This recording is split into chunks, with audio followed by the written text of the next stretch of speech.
Ambos vivieron hace muchos siglos, separados por el tiempo y la distancia. Uno de ellos nunca experimentó la muerte. El otro tuvo un final muy triste. Ambos fueron utilizados poderosamente para llamar de regreso a una nación a rendir absoluta lealtad a su Dios, en una época de crisis y oscuridad espiritual. La Biblia se refiere a ellos como dos de los más grandes héroes que han vivido en esta tierra.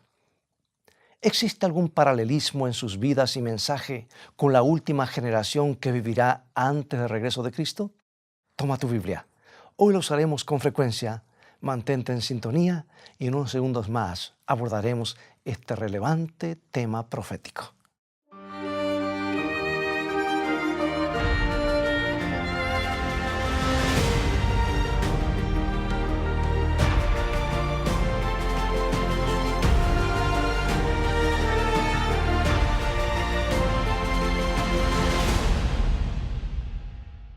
Los dos personajes bíblicos que representan al pueblo de Dios a través de las edades son Moisés y Elías. El primero, símbolo de todos aquellos que pasarán al descanso antes del regreso de Cristo y que serán resucitados y trasladados a la gloria. El segundo, símbolo de todos aquellos que no experimentarán la muerte y que estarán vivos cuando Jesús regrese y ascenderán con Jesús. En el libro primero de Reyes, capítulo 17 y 18, tenemos la historia de Elías, quien restauró la verdad en un tiempo de apostasía cuando la nación de Israel había ido en pos de dioses paganos, dejando a un lado la adoración del verdadero Dios creador del universo. Y en la vida y ministerio de Elías encontramos un paralelismo asombroso con otro personaje del Nuevo Testamento que Dios levantó en un tiempo de oscuridad para traer de regreso al pueblo de Dios hacia el ministerio del Mesías. El Antiguo Testamento cierra con esta promesa, con la promesa de que Elías vendría antes del día del Señor. Y leo en Malaquías capítulo 4, versículos 5 y 6. He aquí yo os envío el profeta Elías antes que venga el día de Jehová, grande y terrible. Él hará volver el corazón de los padres hacia los hijos, y el corazón de los hijos hacia los padres, no sea que yo venga y hiera la tierra con maldición. Juan el Bautista fue el cumplimiento parcial de esta profecía. Juan el Bautista fue a quien Dios llamó para preparar el camino para la primera venida de Cristo. Y leemos esto en San Mateo, capítulo 11, versículos 11 al 14. De cierto os digo, entre los que nacen de mujer no se ha levantado otro mayor que Juan el Bautista, pero el más pequeño en el reino de los cielos, mayor es que él. Desde los días de Juan el Bautista hasta ahora, el reino de los cielos sufre violencia y los violentos lo arrebatan. Porque todos los profetas y la ley profetizaron hasta Juan. Y si queréis recibirlo, él es aquel Elías que había de venir. O sea que Jesús claramente dijo que Juan el Bautista fue Elías o la personificación de Elías. Aquí Jesús estaba refiriendo al cumplimiento parcial de la profecía de Malaquías 5. Juan el Bautista, al igual que Elías de antaño, fue levantado para una misión específica en un tiempo de crisis. Sin embargo, la profecía de Malaquías también nos menciona el día grande de Jehová, grande y terrible. No hay dudas que es una mención de la segunda venida de Cristo a esta tierra. Y ahora la pregunta que debemos hacernos entonces es, ¿habrá un tercer Elías que surgirá justo antes del regreso de Cristo con un mensaje específico de reparar el altar de la verdadera adoración y llamar de regreso al pueblo de Dios a adorar al Creador y a una lealtad absoluta? Eso es lo que parece indicar el texto. Y eso es justamente lo que menciona el último libro de la Biblia. De la misma manera como Elías vino para restaurar todas las cosas, igualmente vendrá Elías antes del día de Jehová. ¿Será esta vez una persona como el Elías literal o Juan el Bautista? ¿O será un pueblo que va a todo el mundo con el mismo mensaje y poder de Elías? Vayamos a los dos primeros Elías y veamos lo que Jesús y la Biblia dicen acerca de ellos. Y antes de terminar, veremos el paralelismo con el Elías final profetizado en el Antiguo Testamento. Comenzamos, hoy usaremos la Biblia extensamente, San Mateo 17, versículos 11 al 13. Respondiendo Jesús les dijo: a la verdad, Elías viene primero y restaurará todas las cosas. Mas yo os digo que Elías ya vino y no le conocieron, sino que hicieron con él todo lo que quisieron. Así también el Hijo del Hombre padecerá de ellos. Entonces los discípulos comprendieron que les había hablado de Juan el Bautista. Si en los tiempos de Jesús había muchas cosas que restaurar, la pregunta es: ¿habrá algo que restaurar en nuestros días después de siglos de error y oscuridad producidos por la supresión de la palabra de Dios? Elías finalmente no será solo un hombre, sino un pueblo que va a todo el mundo. Porque según San Mateo 24:14, nos dice Jesús: y será predicado este evangelio del reino en todo el mundo para testimonio a todas las naciones, y entonces vendrá el fin. Aquí vemos un mensaje global, predicado a cada habitante del planeta antes del regreso de Jesús. En otras palabras, la verdad por tantos años olvidada, finalmente restaurada en los corazones de aquellos que escuchen y estén dispuestos a aceptar las buenas nuevas del reino de los cielos. Para entender lo que sucederá en los últimos días, hay que estudiar la vida de Elías, por ser un tipo o figuras del Elías original. Tipos y antitipos nunca son perfectos. Por ejemplo, el santuario terrenal era una figura del santuario celestial. Otro ejemplo: Cristo en realidad no fue un cordero, sino un hombre, pero estaba simbolizado por un cordero, y en las Escrituras se lo llama el Cordero de Dios. Estudiaremos este paralelismo y veremos cómo la historia vuelve a repetirse casi en sus detalles. Así que ajústate el cinturón, porque entraremos en algo maravilloso. En tiempo de Elías nos dice la Biblia que el rey Acab y el pueblo comenzaron a adorar al dios pagano Baal e hicieron lo malo ante los ojos de Dios. También nos presenta detalles de lo que ocurrió durante esa apostasía de 3 años y medio. Durante ese periodo no hubo ni lluvia ni rocío. Y aquí está, primer libro de Reyes, 17, versículo 1. Entonces Elías dijo a Acab: vive Jehová, Dios de Israel, en cuya presencia estoy, que no habrá lluvia ni rocío en estos años, sino por mi palabra. ¿Sabes que Jesús se refirió a este periodo del Nuevo Testamento? Porque en San Lucas capítulo 4, versículo 25, Él dijo: y en verdad os digo que muchas viudas había en Israel en los días de Elías, cuando el cielo fue cerrado por 3 años y 6 meses, y hubo una gran hambre en toda la tierra. Ahora la lluvia, amados, representa la enseñanza de Dios. El rocío representa el razonamiento de Dios. Ambos ejemplos se encuentran en la Biblia. Esto quiere decir que en ese periodo las tradiciones tomaron lugar de la palabra de Dios. Veamos el libro de Deuteronomio, capítulo 32, versículo 2. Dice: goteará como la lluvia mi enseñanza, destilará como el rocío mi razonamiento, como la llovizna sobre la grama y como las gotas sobre la hierba. O sea que lo que produce sed es la falta de la palabra de Dios. Ahora veamos otro versículo más, porque la Biblia se explica a sí misma. En Amós, capítulo 8, versículos 11 al 13. He aquí vienen días, dice Jehová el Señor, en los cuales enviaré hambre a la tierra, no hambre de pan ni sed de agua, sino de oír la palabra de Jehová. E irán errantes de mar a mar, desde el norte hasta el oriente. Discurrirán buscando palabra de Jehová y no la hallarán, desmayarán de sed.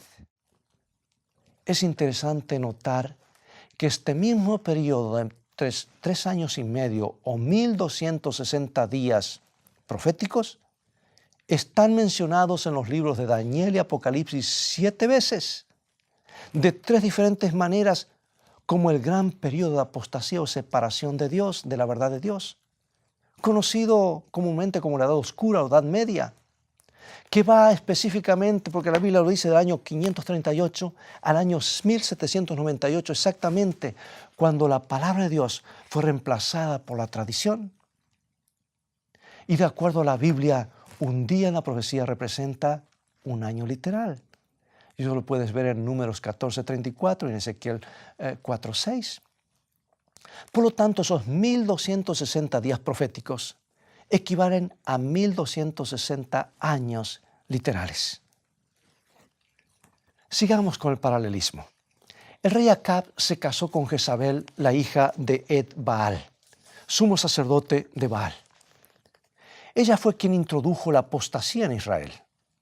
De paso, Baal era el dios sol, adorado en domingo, el día del sol. O sea que eso ya viene de mucho tiempo. Y se dice de Acab en 1 de Reyes, capítulo 16, versículo 31. Porque le fue ligera cosa andar en los pecados de Jeroboam, hijo de Nabat, y tomó por mujer a Jezabel, hija de Ed-Baal, rey de los Sidonios, y fue y sirvió a Baal y lo adoró. Ahora, siguiendo el paralelismo, en Apocalipsis 2 y 3, se presentan las 7 iglesias.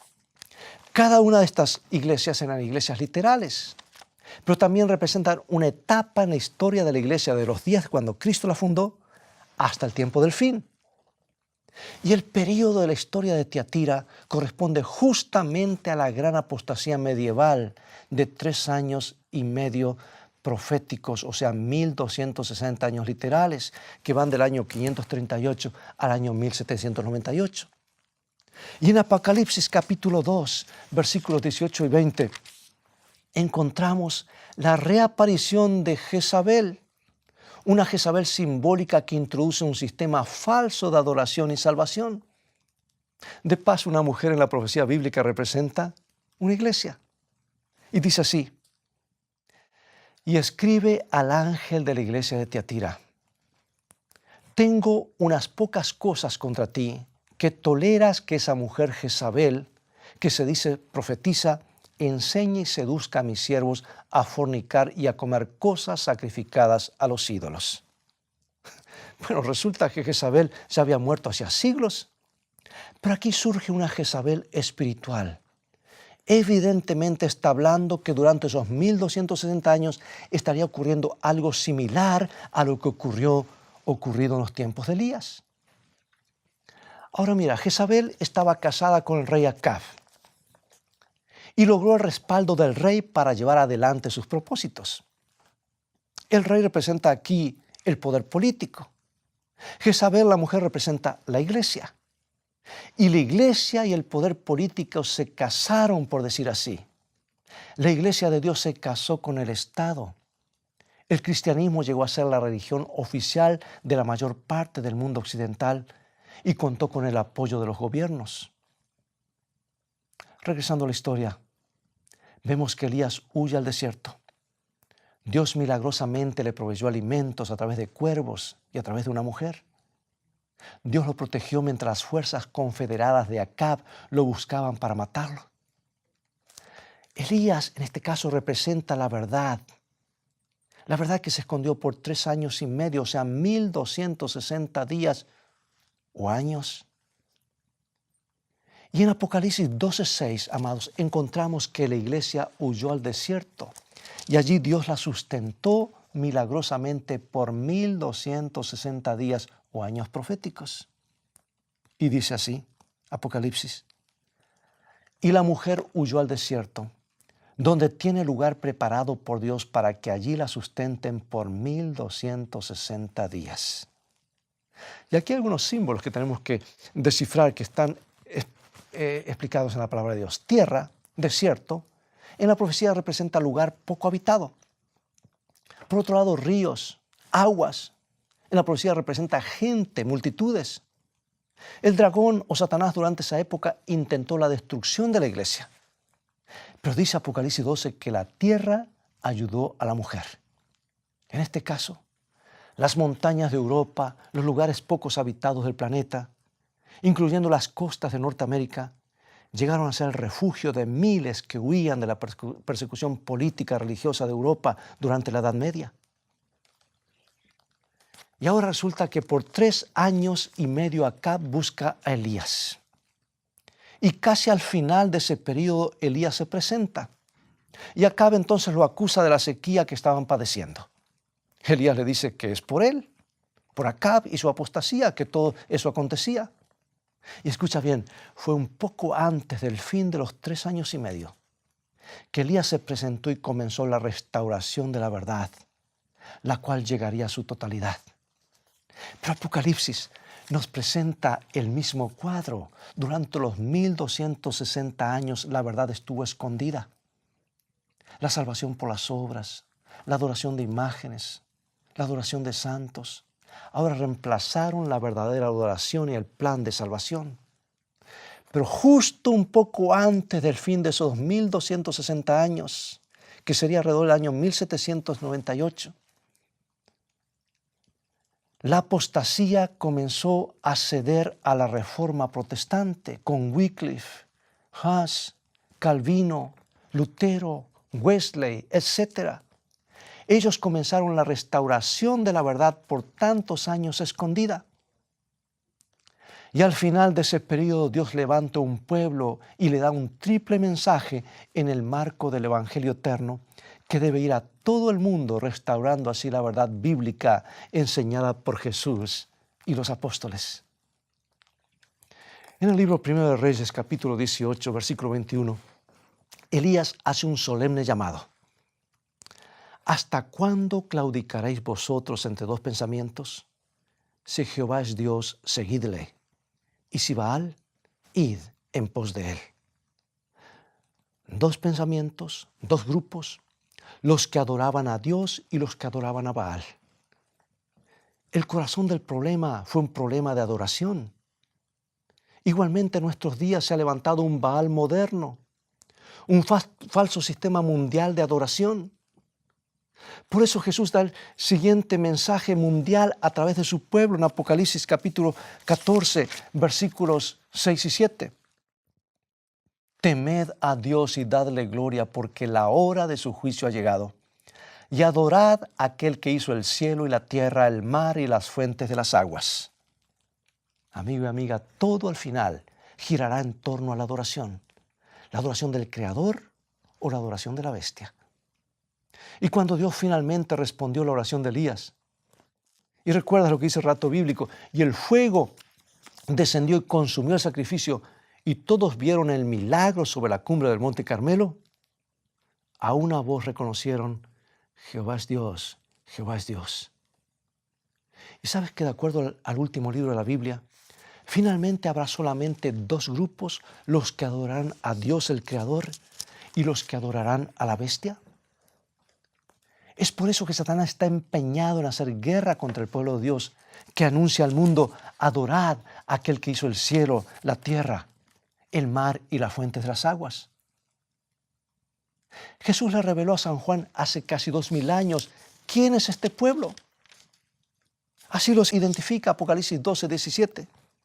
El dragón se llenó de ira y se fue a hacer guerra contra los que guardan los mandamientos de Dios y tienen el testimonio de Jesucristo. Aquí está.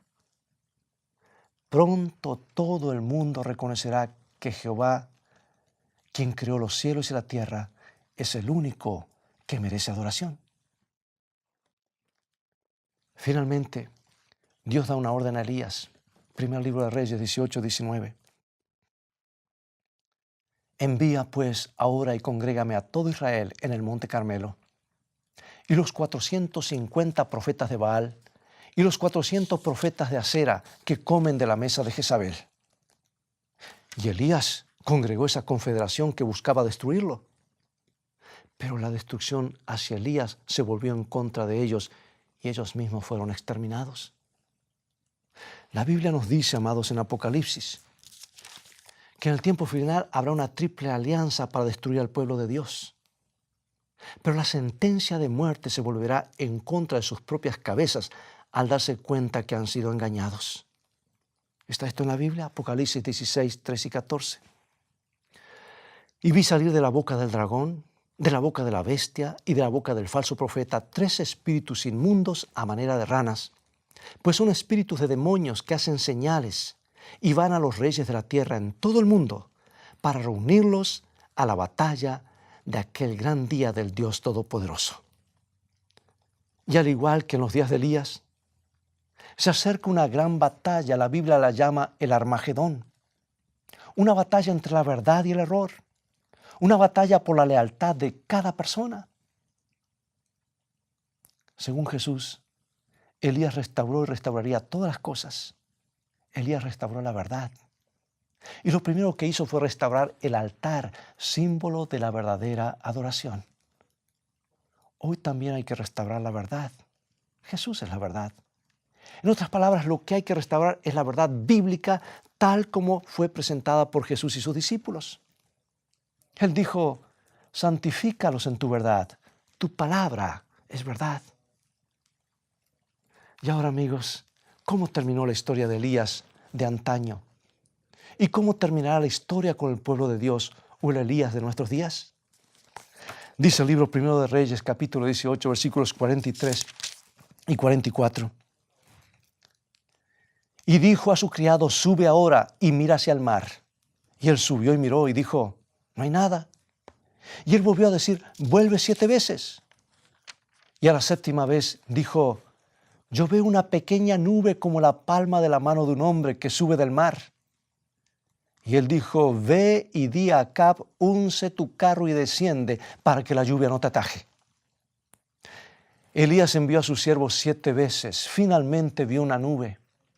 Y cuando regresaron a la ciudad, recibieron agua en abundancia. Hermano y hermana, amigo y amiga, la predicación de la palabra de Dios en su total abundancia vendrá por el derramamiento de otra lluvia, la lluvia tardía del Espíritu Santo. Está prometido y va a ocurrir. Y mi ruego es, Señor, que esto ocurra en nuestra generación. La tierra está seca y sedienta de la palabra de Dios, de toda la verdad de Dios, no solamente una parte. Hace mucho, mis amados, desde los tiempos apostólicos que nos llueve en abundancia. Y esto será lo que finalizará la predicación en todo el mundo, la lluvia tardía prometida por Jesús a su iglesia. Finalmente hay un decreto de muerte para Elías. Después de presentar la verdad y después de que cada uno hizo su decisión, Elías tuvo que huir. Se refugió en una cueva en las rocas del monte Horeb, hoy conocido como el monte Sinaí, donde Dios había dado su ley. Y allí pasó la noche. Desde allí escuchó la voz de Dios y desde allí pudo contemplar la gloria de Dios. Amigo y amiga, cuando se ha dado el último mensaje y todos hayan tenido la oportunidad de hacer su decisión ante la luz que han recibido de seguir a Dios o a la bestia, habrá terminado el tiempo de gracia y vendrá un decreto de muerte. Dice Apocalipsis 13. Y se le permitió infundir aliento a la imagen de la bestia para que la imagen hablase e hiciese matar a todo el que no la adorase. Y habrá que huir, como lo hizo Elías. Pero el pueblo de Dios encontrará refugio en la roca de la eternidad. Allí pasará la noche, símbolo de las tinieblas espirituales que cubren el mundo. Y desde allí escucharán la voz de Dios. Y cuando todos los que se encuentren de pie en el monte de Sión, símbolo de la iglesia, podrán ver la gloria de Dios cara a cara.